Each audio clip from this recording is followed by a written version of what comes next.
The bustling urban landscape of Yogyakarta faces a pressing environmental challenge: the escalating density of its population and the subsequent surge in packaging waste, a byproduct of modern lifestyles.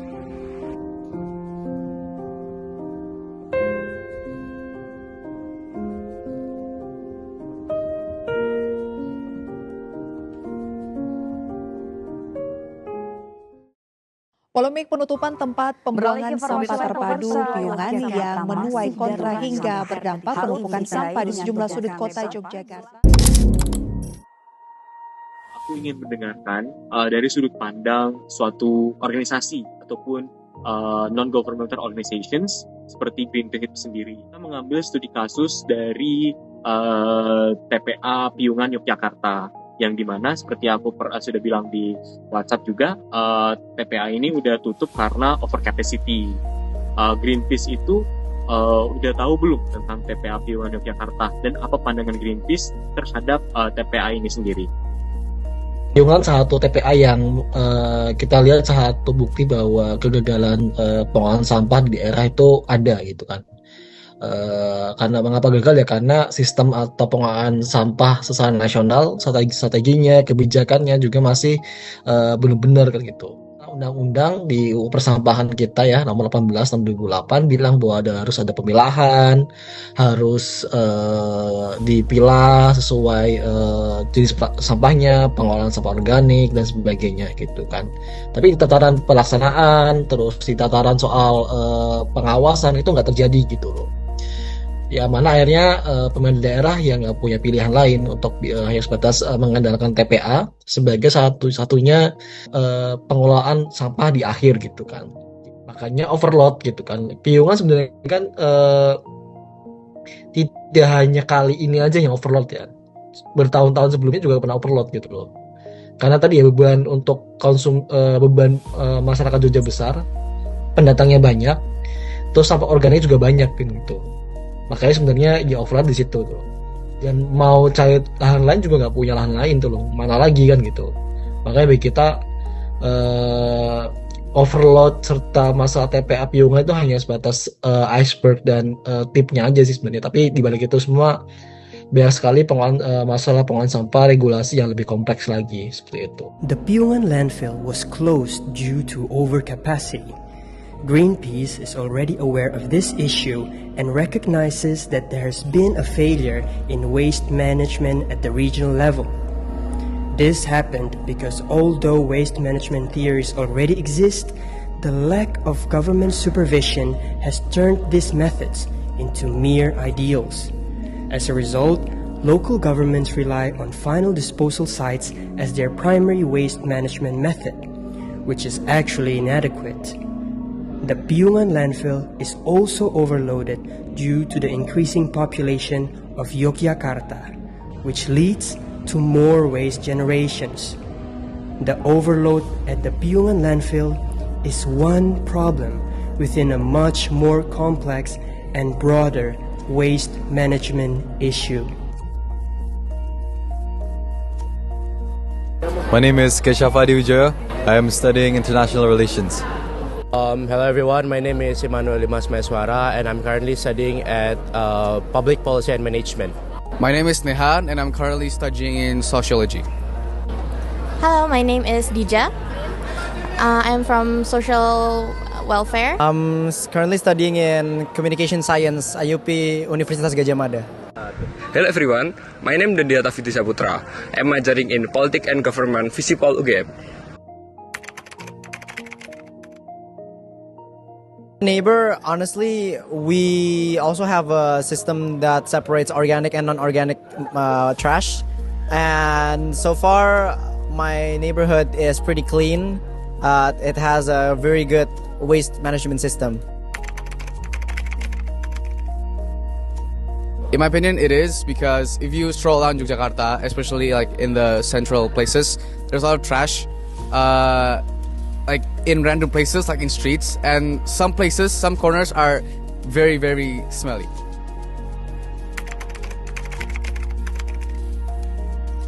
So basically, while Jogja and Bekasi have a lot of similarities regarding the waste management system, in my neighborhood itself, the waste management collect the trash every 3 weeks. Every three times a week. Sorry.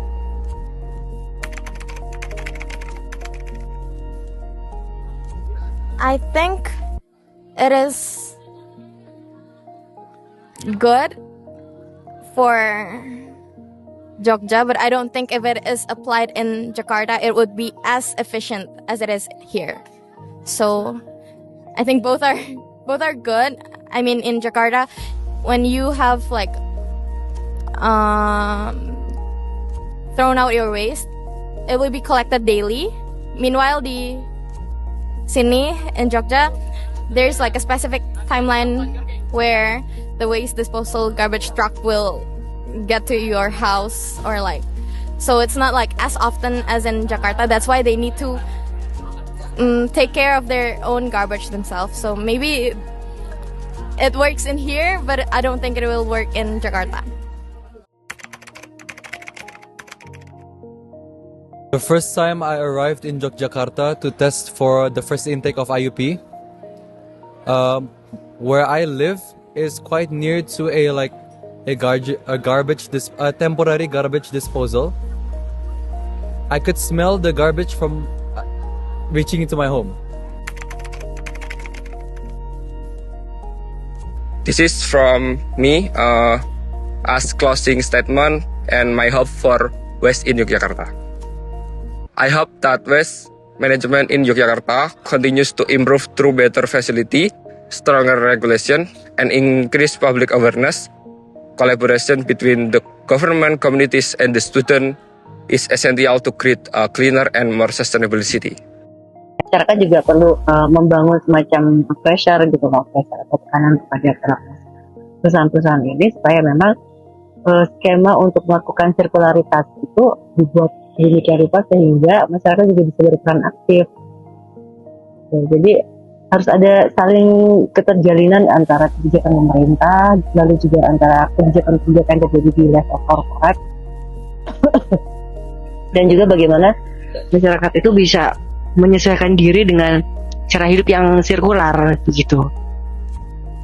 Ya, jadi kalau greenwashing itu kan salah satu istilah untuk menunjukkan kelemahan sistem di level corporate gitu itu. Tapi kita juga punya kelemahan di sistem kepemerintahan kita juga, dan bahkan di dalam sistem kemasyarakatan kita juga punya kelemahan kan. Banyak orang juga tidak peduli gitu loh, tidak peduli bahwa ada sampah. Ya kelihatannya memang ada persoalan, tapi tidak semua menganggap itu persoalan gitu.